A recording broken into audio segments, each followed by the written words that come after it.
भारत गौरव आचार्य श्री पुलक सागर जी गुरुदेव के प्रवचन और लेटेस्ट धार्मिक भजन व कार्यक्रम निशुल्क देखने व सुनने के लिए हमारे YouTube चैनल जीन शरणम मीडिया को आज ही सब्सक्राइब करें और सबसे पहले देखने के लिए बेल आइकन पर क्लिक जरूर करें। नारायण श्री कृष्ण जिनका जन्म ऐसे राजकुल में हुआ जहां केवल अवतार पुरुष ही जन्म नहीं लिए हैं, वहां तीर्थंकर जैसी आत्मा का भी जन्म होता है। तीर्थंकर का भी जन्म उसी कुल में होता है। नारायण अवतार का भी जन्म उसी कुल में हुआ करता है। बलभद्र का जन्म उसी कुल में हुआ करता है। ऐसा वह वंश, ऐसा वह कुल जहां पर महान महान आत्माओं ने जन्म लेकर हरिकुल को धन्य कर दिया। यदुकुल को जेल में पैदा होना कोई बुरी बात नहीं। मैं पुलक सागर कहता हूं, जेल में पैदा होना बुरी बात नहीं है, जेल में जीना और जेल में मरना बुरी बात हुआ करती है। नारायण कृष्ण ने संदेश दिया कि बड़े बड़े महापुरुषों का जन्म महलों में हुआ, तो नारायण कृष्ण का जन्म मामा की जेल में हुआ, मथुरा में हुआ। नारायण कृष्ण का जन्म जेल में। जेल में पैदा हो जाओ, कोई मत घबराओ, लेकिन सूरत वालों ऐसे काम करना कि जेल में जीना ना पड़े और जेल में मरना।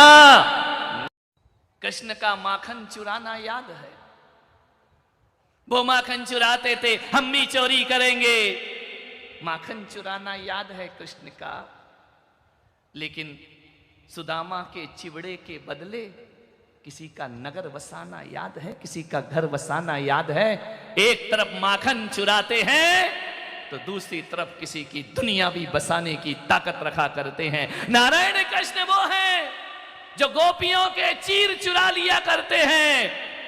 नहाती हुई यमुना में गोपियां, कृष्ण जाकर उनके वस्त्र चुरा के कदम के पेड़ में टांग दिया करते हैं। एक बात याद रखना, कृष्ण के चीर चुराने की बात याद रखने वालों, यदि कृष्ण किसी गोपी के चीर चुराते हैं तो किसी द्रौपदी का चीर बढ़ाने की ताकत भी रखा कर। अकेले वस्त्र नहीं चुराते हैं, किसी की लाज भी बचाते हैं जाकर। एक बात याद रखना, कृष्ण यदि रास लीला रचाते हैं तो किसी अर्जुन को कर्म योग का पाठ भी नारायण कृष्ण पढ़ाया करते हैं। अरे मोहन भोग खाने वाला, 56 भोग खाने वाला वो कन्हैया भक्त पड़ जाए तो विदुरानी के केले के छिलके भी स्वीकार।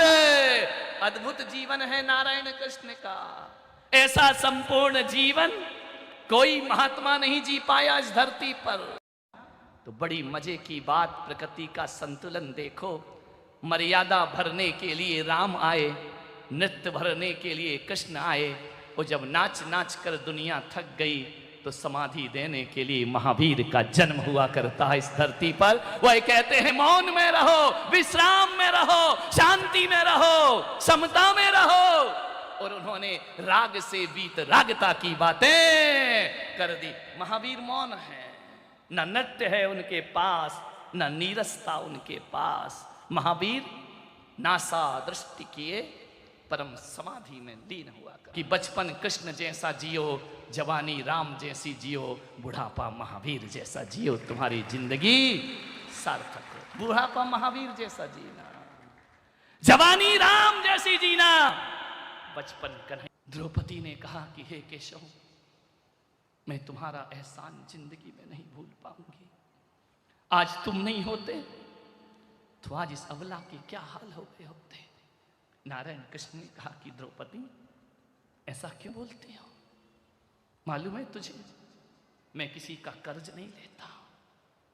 जब मेरी एक दिन द्वारिका में उंगली कट गई थी, सत्यभामा रुक्मणी दवा लेने भागी थी, लेकिन बहन द्रौपदी तू अकेली खड़ी रही थी, और तुमने अपने दुपट्टे को फाड़कर मेरे हाथ में पट्टी बांधी थी।